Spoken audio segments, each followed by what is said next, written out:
सरपंच साहब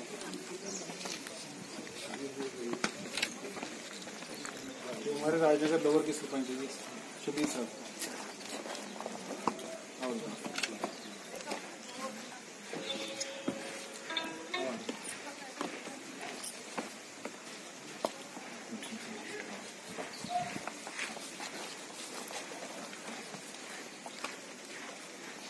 चलो इधर वो भी आ जाएगा ना।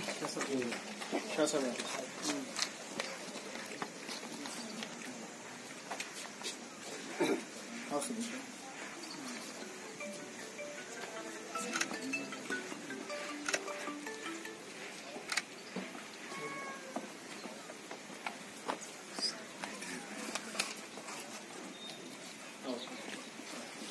आओ सारे लोग आ जाओ सारे।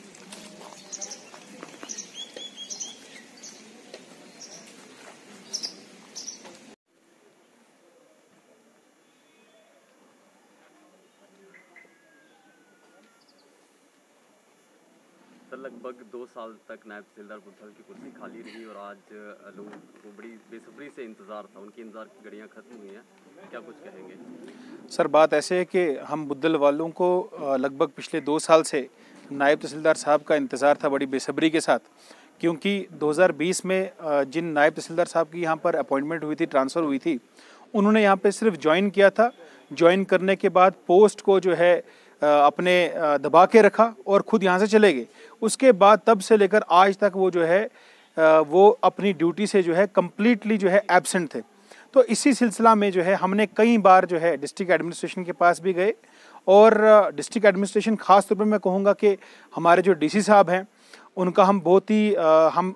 तमाम बुद्धल वाले बहुत ज़्यादा मशकूर हैं कि उन्होंने मतलब जो उनने कमिटमेंट करी थी, क्योंकि पिछले दिनों जो है हमारे साथ हमारे जो बुज़ुर्ग रहनुमा हैं, जिसमें हमारे नज़ीर ठक्कर साहब हैं, रशीद शाहीन जी हैं, शबीर अफलातून साहब हैं जो राजनगर लोअर के सरपंच हैं, और इन्हीं की तरह बहुत यहाँ के नौजवान साथी भी जो है जिनकी मैं कहूँगा कि जिनकी सपोर्ट के साथ हम लोग जो है हर जगह गए और अल्टीमेटली ये हुआ कि रिजल्ट उसका जो है हमें फ्रूटफुल मिला और आज हम बुद्धल वालों को जो है नायब तहसीलदार साहब जो है वो मिले हैं, जो परमानेंटली आप इंशाल्लाह ताला यहाँ पे बुद्धल की नियाबत में बैठेंगे। और हमारे लोगों को जो इससे पहले दिक्कत का सामना करना पड़ता था, एक छोटी सी सर्टिफिकेट के लिए, इनकम सर्टिफिकेट के लिए, कैरेक्टर सर्टिफिकेट के लिए, EWS के लिए या एफिडेविट को अटेस्ट करवाने के लिए इनको बुद्धल से कोटरंका जाना पड़ता था, जो लगभग 20 किलोमीटर है। आप समझ सकते हैं कि एक व्यक्ति को अगर कोई छोटी सी नकल लेनी है, एफिडेविट अटेस्ट करवाना है, उसके लिए अगर उसको पूरा दिन तोड़ना पड़े, पैसे खर्च करने पड़े, तो क्योंकि आवाम यहाँ की जो है बहुत गरीब है तो उनके लिए बड़ी दुश्वारियों का सामना उनको उठाना पड़ता था।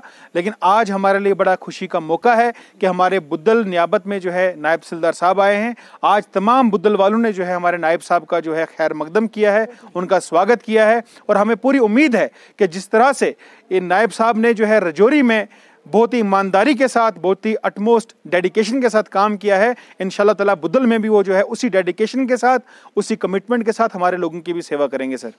तो सर जिस तरह से आप भाजपा जम्मू कश्मीर युवा मोर्चा के स्पोक्स पर्सन है, आपके द्वारा ये कहा जा रहा था कि बहुत ही जल्द बुद्धल में तहसीलदार को भी बिठाया जाएगा, लेकिन फिलहाल अभी यहाँ पर नायब तहसीलदार की कुर्सी जो है उसी की भरपाई की गई है। तो सर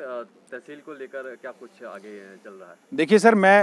मुझे सियासत में आए हुए ज़्यादा वक्त तो नहीं हुआ है, लेकिन 1 साल से जब मैं सियासत में आया था, पहले दिन से मेरा जो मोटिव था सियासत में आने का, एजेंडा जो मेरा था, वो सबसे इम्पॉर्टेंट एजेंडा यही था कि बुद्धल को तहसील का स्टेटस जो है इसको वापस दिलाना है। क्योंकि 1971 में जो है बुद्धल से हमारी तहसील को छीन कर जो है किसी और इलाका में शिफ्ट किया गया था। हम नहीं कहते हैं कि जिस इलाका में शिफ्ट है उसको, हम कहते हैं आप उसको डिस्ट्रिक्ट बनाओ, आप उसको प्रोविंस का स्टेटस दो, आप उसको स्टेट बनाओ, हमें उससे मतलब नहीं है। लेकिन हमारा जो हक था, जो हमसे छीना गया था, तो हम इंशाल्लाह ताला उसको लेने के लिए जो है अपनी जद्दोजहद जो है वो जारी रख रहे हैं। और आज जो नायब साहब आए हैं, कम से कम इनके यहाँ आने से जो हमारे बुद्धल वालों को मुसीबतों का सामना करना पड़ता था, जो तकलीफ इनको होती थी बुद्धल से कोटरंका जाने में, कम से कम बुद्धल के लोगों को वो राहत मिली है। एक एग्जीक्यूटिव फर्स्ट क्लास मजिस्ट्रेट जो है 24 आवर्स जो है बुद्धल में बैठेंगे। और इसके साथ साथ जो है इंशाल्लाह ताला अब इलेक्शन से पहले हमारी पूरी उम्मीद कि जिस तरह से हमारे जितने भी बुद्धल के लोग, जितने हमारे सीनियर लीडर्स, रहनुमा, वो सारे लोग हमारे साथ हैं। हमें पूरी उम्मीद है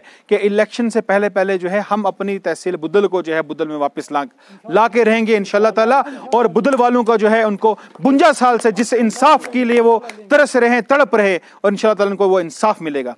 सर साल 1938 में यहाँ पर नियाबत की स्थापना की गई थी और आज 2021 में भी नियाबत ही है। बीच में सिर्फ 3 सालों के लिए यहाँ पर तहसीलदार साहब को भी बिठाया गया था। तो सर क्या कारण रहे, क्यों बुद्धल अपग्रेड नहीं हुआ कभी? सर देखिए, ये तो साफ साफ बात है कि बुद्धल के साथ हमेशा से जो है सियासतदानों ने एक जिस तरह से मैं कहूँगा कि स्टेप मदरली जो उनका ट्रीटमेंट था वो बुद्धल के साथ किया है, और इतनी नाइंसाफियाँ हुई हैं कि यहाँ से आप समझ सकते हैं कि इतना एक मैं हिस्टोरिकल प्लेस है बुद्धल के, जिसका रेफरेंस जो है हमारी सबसे पुराने जो जम्मू कश्मीर के सबसे पहले हिस्टोरियन है कलहन, उनकी राज तरंगनी में भी जो है इसका मेंशन किया गया है। लेकिन मैं कहूँगा कि उन सियासतदानों ने अपनी पेटी और डर्टी पॉलिटिक्स के लिए जो है बुद्धल से तहसील को शिफ्ट करके जो है दूसरी जगह पर शिफ्ट किया, और हम बुद्धल वालों को जो है पूरी तरह से एडमिनिस्ट्रेटिव पॉइंट ऑफ व्यू से यतीम कर दिया। तो मैं उन सियासतदानों को भी ये कहना चाहता हूं कि बुद्धल वाले जाग चुके हैं। आप इनको 1971 वाले बुद्धल वाले मत समझिए। बुद्धल वाले के नौजवान अब जो बच्चे हैं वो पढ़े लिखे बच्चे हैं, वो अवेयर हैं, उनको पता है कि अपना हक किस तरह से ले सकते हैं। यही वजह है कि इंशाल्लाह ताला हमने पिछले 1 साल से लगातार अपनी मुहिम जारी रखी है। हमारे जो कायद हैं, हमारे जो रहनुमा हैं मलिक इकबाल साहब, उनकी बदौलत जो है आज हमें बुद्धल में नायब साहब भी मिले हैं, और इंशाल्लाह ताला हमें पूरी उम्मीद है कि उनकी क़यादत में, उनकी सदारत में इलेक्शन से पहले एक तो बुद्धल का जो नाम कुछ सियासतदानों की वजह से जो है इस बुद्धल के नाम के नॉमेनक्लेचर को खराब किया गया है, एक हम उसको ठीक करवाने की इंशाल्लाह ताला पूरी कोशिश करेंगे, और साथ ही साथ जो तहसील हमसे छीनी गई थी हम अपना हक लेकर रहेंगे। ये उन लोगों को मैं वार्न करता हूं कि आप अब देखिए कि बुद्धल वाले अपना इंसाफ किस तरह से लेंगे, क्योंकि बुद्धल वाले सिर्फ बुद्धल में नहीं बैठे, आज बुद्धल की आवाज जो है डायरेक्टली दिल्ली तक पहुंचती है इंशाल्लाह ताला। बहुत